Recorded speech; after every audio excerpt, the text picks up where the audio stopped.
राजधानी समेत पूरे प्रदेश में और अन्य राज्यों में भी गैस सिलेंडर डिस्ट्रीब्यूटर एक दिवसीय हड़ताल पर चले गए हैं। गैस सिलेंडर संगठन के राष्ट्रीय अध्यक्ष ने बताया है कि कमीशन को लेकर लंबे समय से सरकार से बात चल रही है और सरकार कमीशन को बढ़ाने की बात कह रही है। अहमदाबाद IIM की एक रिपोर्ट के अनुसार कमीशन बढ़ाने की बात कही गई थी, लेकिन नहीं बढ़ाया गया, जिसको लेकर ये राष्ट्रव्यापी एक दिवसीय हड़ताल की जा रही है। मांगे नहीं मानने पर जंतर मंतर पर प्रदर्शन करने की चेतावनी दी है। बता दें कि इससे पहले भी डिस्ट्रीब्यूटर काली पट्टी बांधकर और कैंडल मार्च निकालकर अपनी प्रदर्शन कर चुके हैं। सर, अपना नाम बताएं। मैं BS शर्मा हूं। मैं LPG distributor association of India का नेशनल प्रेसिडेंट हूं। सर, आज गैस एजेंसी संचालकों द्वारा हड़ताल की जा रही है। सर, क्या पूरा मामला है? नहीं, मामला ये है कि हम लोगों का कमीशन एक लंबे समय तक नहीं बढ़ा है और 19 में कोविड के कारण नहीं बढ़ाया गया। गवर्नमेंट ऑफ इंडिया ने एक डिनोवा स्टडी अहमदाबाद IIM के प्रोफेसरों की एक कमेटी बनाई थी और उसकी रिकमेंडेशन आई थी। डिनोवा 1 को लागू नहीं किया गया, डिनोवा 2 की रिकमेंडेशन आई, वो भी पेंडिंग पड़ी हुई है।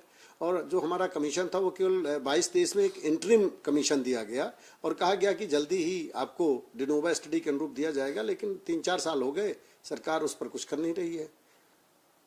सर, इसमें आपने कैंडल मार्च भी निकाला, एक आंदोलन भी किया, फिर भी आपकी बात नहीं मानी जा रही और आज आपने हड़ताल की है। सर, नहीं, हमारा ये चरणबद्ध तरीके से था। सरकार से 19 अप्रैल को भोपाल में अधिवेशन हुआ था, तब हमने सरकार को प्रस्ताव दिया था और उसके एक क्रमबद्ध तरीके से हमने पहले काली पट्टी बांध करके काम किया। जिला कलेक्टर के माध्यम से देश भर से उनको हमने ज्ञापन दिया, फिर उसके बाद कैंडल मार्च रखा 29 अक्टूबर को।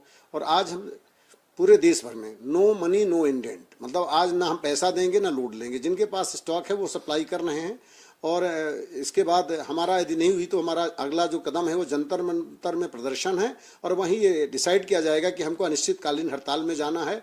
और यदि आज हमारी जो हड़ताल है, जहां मुझे रिपोर्ट आ रही है, महाराष्ट्र लगभग 98% बंद है, छत्तीसगढ़, झारखंड, बिहार, UP, पंजाब, राजस्थान, मध्य प्रदेश, तो गोवा, लगभग सभी राज्यों में हड़ताल 90 और या 80 एक तरह से है। और इन्होंने धमका करके, भोपाल के अंदर एक विनीत शर्मा विक्रय अधिकारी है, वो रात से लोगों को फोन करके धमकी दे रहा है।